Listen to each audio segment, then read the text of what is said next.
This is Pulse of Africa, the face and voice of Africa. The story of resurgent and burgeoning Africa is here, only on the Pulse of Africa channel.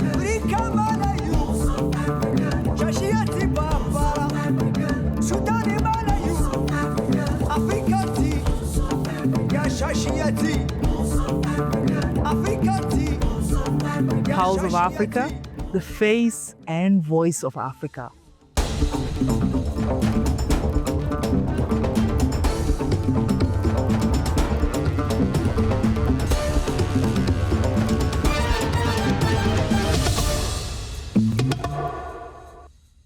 Hello, I'm your host, Nsai Gabriel, for this hour's news.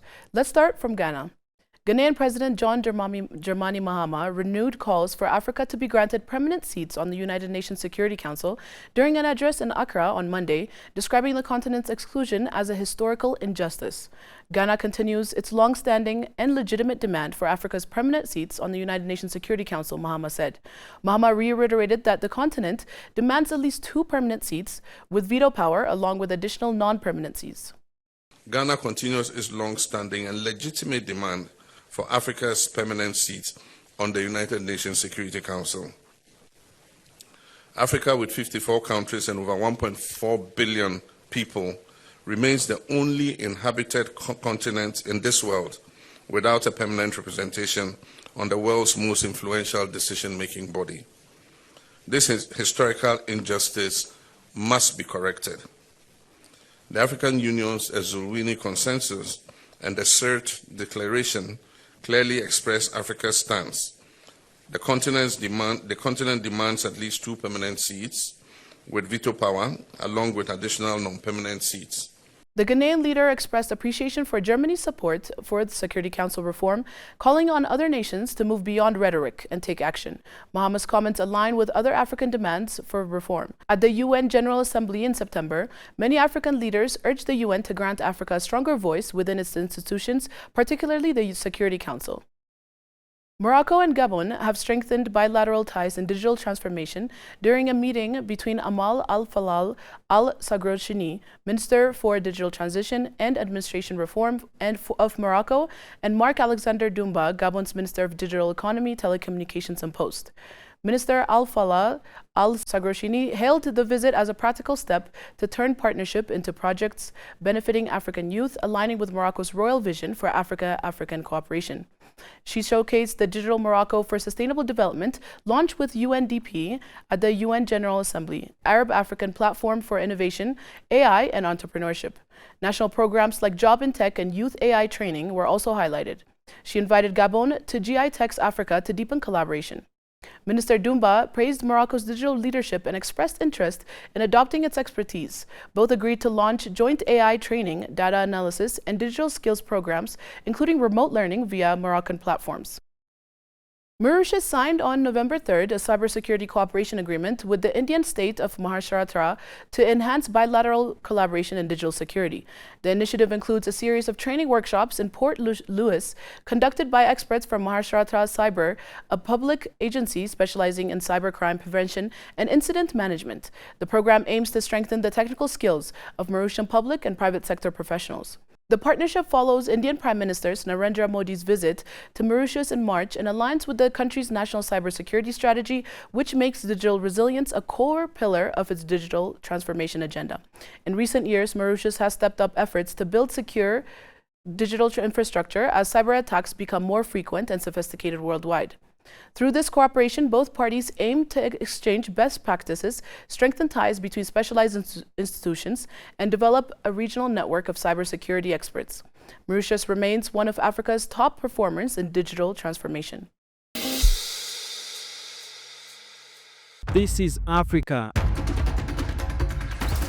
the cradle of humanity, the frontier of the future, a land of visionaries, creators and pioneers, a continent of unstoppable energy where innovation meets tradition, where voices rise, loud and fearless. I am an African. This is the heartbeat of a billion people, diverse, bold, united by a single purpose to tell our own stories in our own way. No borders, no barriers, no filters. A new era of African storytelling is here. From every corner of the continent, from the bustling cities to the quiet village, we tell Africa's story by Africans for the world. This is the land of a rising Africa, where Africa speaks and the world listens. This is why today we bring you POA, Pulse of Africa, the face and voice of Africa. A G20 report commissioned under South Africa's presidency has sounded the alarm over an escalating global inequality crisis, calling for the creation of a new international panel to guide policymaking at both national and global levels.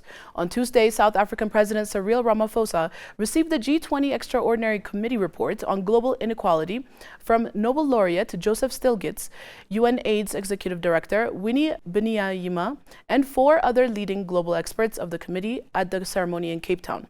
The report warned that between 2000 and 2024, the world's top 1% captured 41% of all new wealth. According to the report, 83% of countries, representing 90% of the world's population, now meet the World Bank's definition of high inequality. These nations are 7 times more likely to experience democratic decline than more equal societies. Drawing on data from the World Inequality Lab, the analysis showed that the world's richest 1% have increased their average wealth by $1.3 million since 2000, while the poorest 50% have gained only $585 adjusted for inflation. Ramaphosa said the United Nations has already been informed of the report and that the committee will present it to the G20 Leaders Summit later this month. The report should serve as a blueprint for a fairer global economy, ensuring that inequality, like climate change, becomes a central item on the G20 agenda, he said. Dario Radley excavations in Benin City, Nigeria, ahead of the Museum of West Africa Art construction, have revealed new insights into the Kingdom of Benin's urban and artistic history. The largest dig in the city's history, led by MOA, the British Museum, and Nigeria's NCMM, uncovered settlement layers from the 1st millennium AD through the post-colonial era. Key finds include 16th to 17th century palace remains, metalworking zones, and evidence of the city's transformation after its 1897 destruction. Radiocarbon dating confirms pre-kingdom occupation, while artifacts highlight Benin's famed craftsmanship, including the iconic Benin bronzes.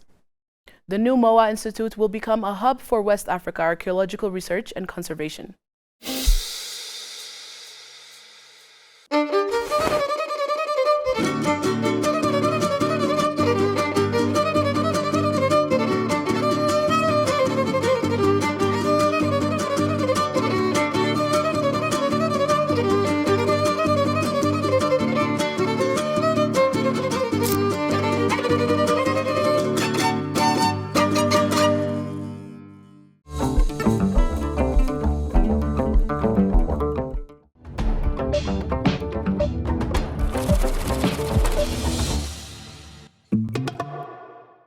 Now to business headlines.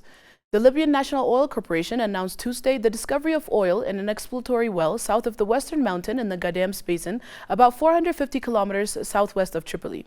The NOC said in a post on Facebook that the newly discovered well has an estimated daily output of the 4,675 barrels of crude oil and 2 million cubic feet of natural gas. Drilling operations began late October under the supervision of the Arabian Gulf Oil Company, a subsidiary of the NOC. The NOC said the project, part of the efforts to boost Libya's national oil and gas production, aims to reach a final depth of 11,700 feet.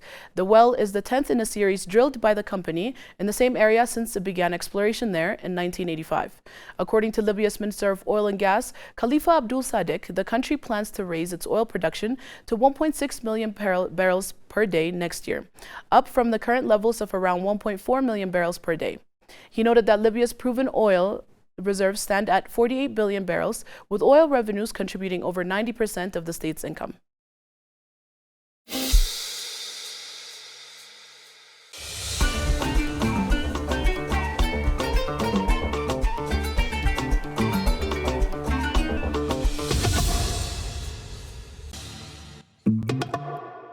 Finally, João Baptiste Borges, Angola's Minister of Energy and Water, officially inaugurated the Catabola electrification project. Built and delivered by Matrili, the project is part of Angola's wider national electrification program, which aims to expand reliable power access far beyond urban centers and accelerates socio-economic development across the country. Located in one of Angola's key agricultural and industrial provinces, the project marks the first time communities in Catabola have been connected to the national grid. This initiative will be delivering the infrastructure needed to drive health services, education, commerce, and local industries while reducing reliance on the more polluting local generations. In Catabola, Matrili's turnkey delivery includes 132 kilometers of medium and low voltage lines, 26 medium voltage transformer stations, 2,350 new household connections, among others. Now let's check the current weather forecast.